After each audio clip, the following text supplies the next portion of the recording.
naira for legacy projects.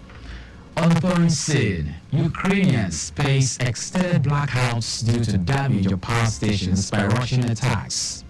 And in sports, Juventus names Thiago Motta as new head coach. Now the details. I am John Omoaka.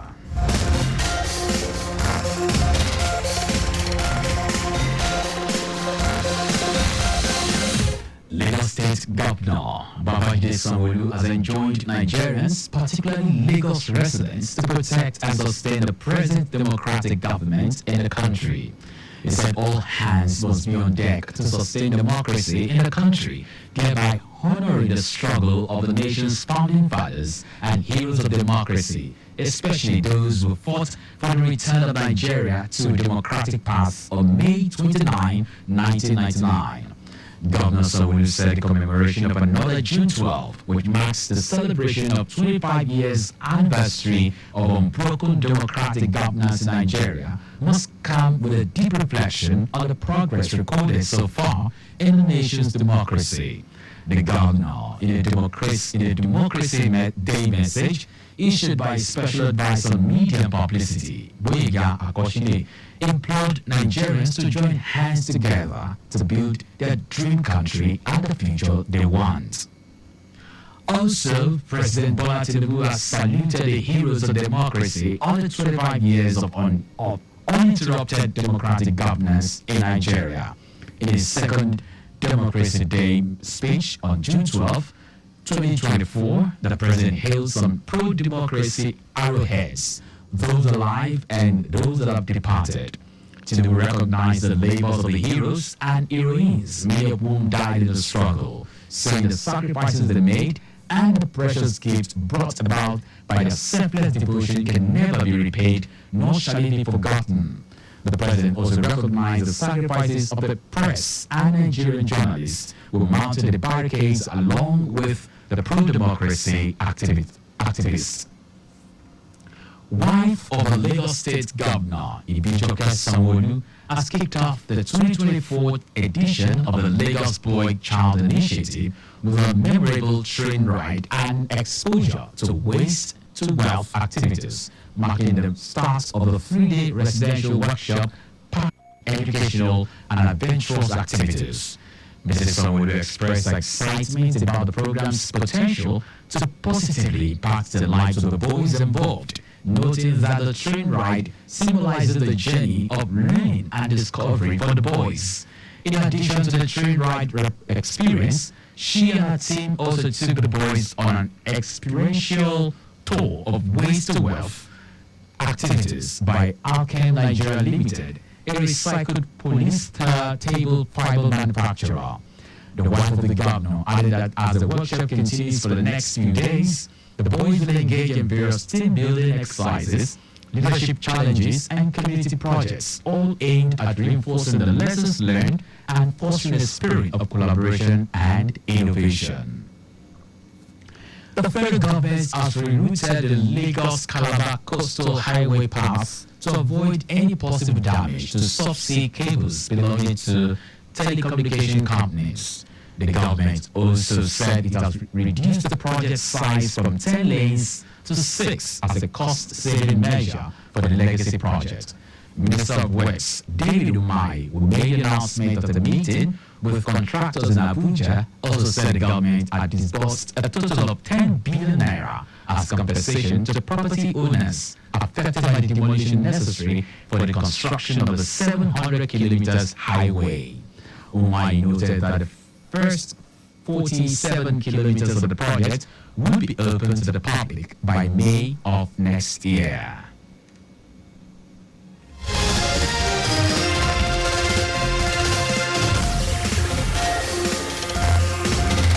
Now to the rest of the stories. The Niger Delta Development Commission, NDDC, has explained that it plans to source 1 trillion naira from development and commercial banks and to fund the completion of ongoing legacy projects. NCDC, in a statement signed by its director, Corporate Affairs, Pius Ungakweteni, said it appreciated the concerns expressed in some quarters over the plan to obtain the credit lines. While emphasizing public-private partnerships, it said the Commission has strategically made provisions to leverage private capital for big-ticket infrastructure projects in regional roads to enhance transportation and other sectors.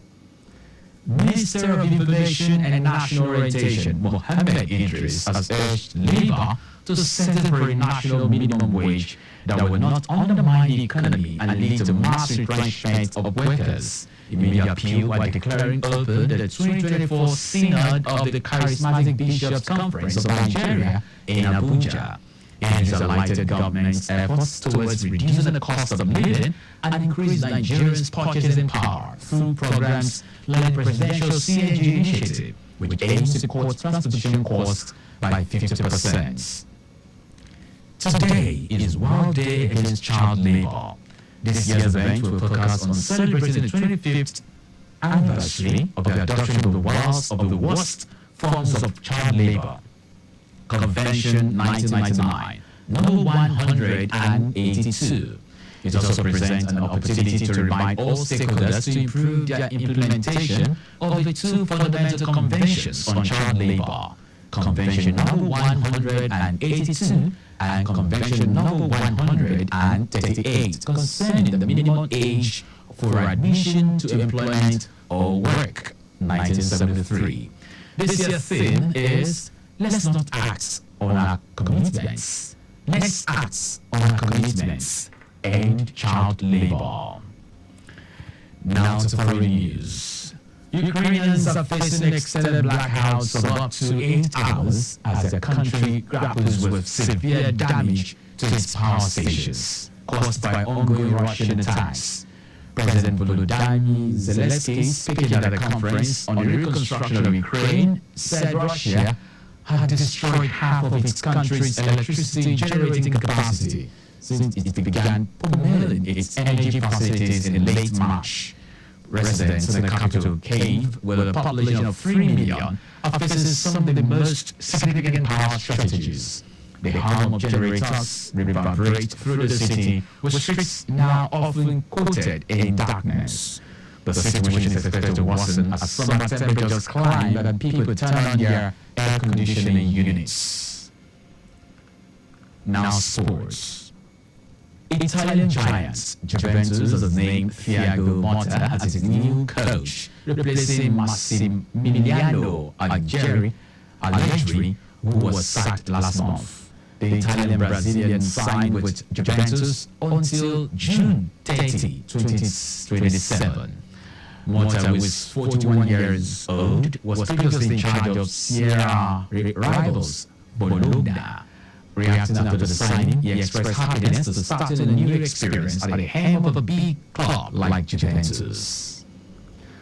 Super Falcons goalkeeper Chiamaka Nzdozie says the team is mentally and physically ready to battle Brazil, Spain and Japan at the 2024 Paris Olympic Games. Nzdozie stated this at the 2024 Ladies in Sports Conference.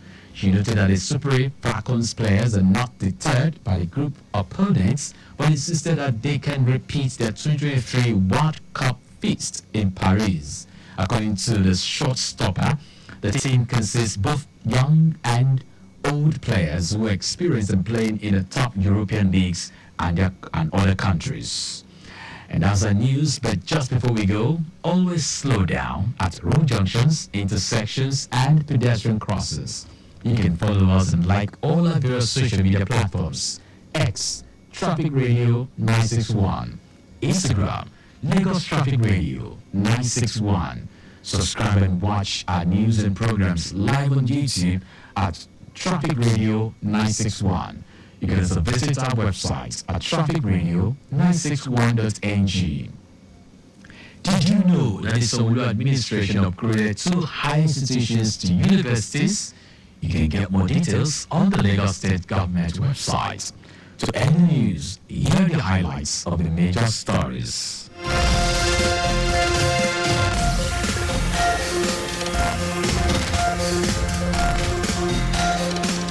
Lagos State Governor Babajide Sanwo-Olu has enjoined Nigerians, particularly Lagos residents, to protect and sustain the present democratic government in the country.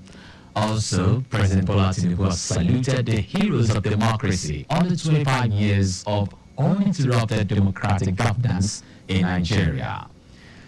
The Niger Data Development Commission (NDDC) has explained that it plans to source 1 trillion naira from development and commercial banks out to fund the completion of ongoing legacy projects.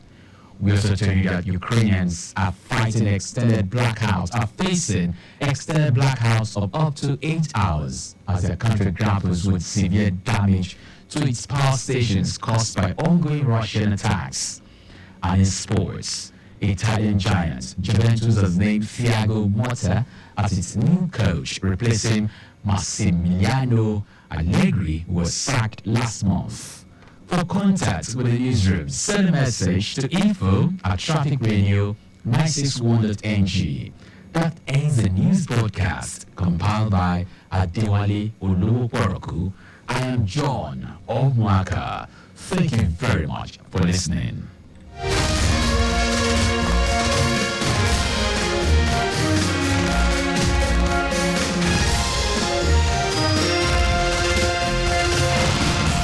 Don't you think it is better to get the updates fast and undiluted from a trusted and reliable source